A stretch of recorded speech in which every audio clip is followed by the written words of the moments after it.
Chicken পকোড়ার পাশাপাশি veg পকোড়াও খেতে বেশ ভালো লাগে। আজ আমি তোমাদের ভেজ পকোড়া বানিয়ে দেখাবো।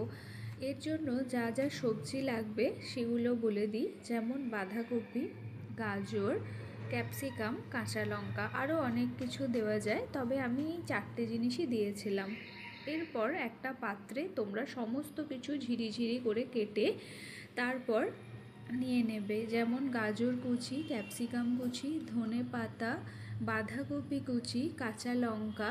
এরপর মশলার মধ্যে আছে নুন, হলুদ গুঁড়ো, জিরের গুঁড়ো, লঙ্কার গুঁড়ো, কালো জিরে, 1 চামচ বেসন, 1 চামচ কর্নফ্লাওয়ার, 1 চামচ চালের গুঁড়ি। এই সমস্ত কিছুকে একটু জল দিয়ে ভালো করে চটকে মাখিয়ে নেবে এবং মাখিয়ে 1 ঘন্টা কিন্তু রেখে দেবে, না হলে বাঁধাকপি একটু শক্ত প্রকৃতির হয়, সঙ্গে সঙ্গে ভাজলে বড্ড কাঠি কাঠি লাগে। 1 ঘন্টা জিনিসটা মজতে দেবে। মজে গেলে তারপর কড়াইতে সর্ষের তেল দিয়ে চ্যাপ্টা শেপে বা বলের আকারে ভেজে নিও। আমি এখানে 2 রকম শেপে দিয়েছিলাম, খেতে ভীষণ মুচমুচে হয়েছিল। গরম ভাত, ডাল বা চায়ের সাথে দারুণ যায়। তোমরা একদিন বানিয়ে দেখো।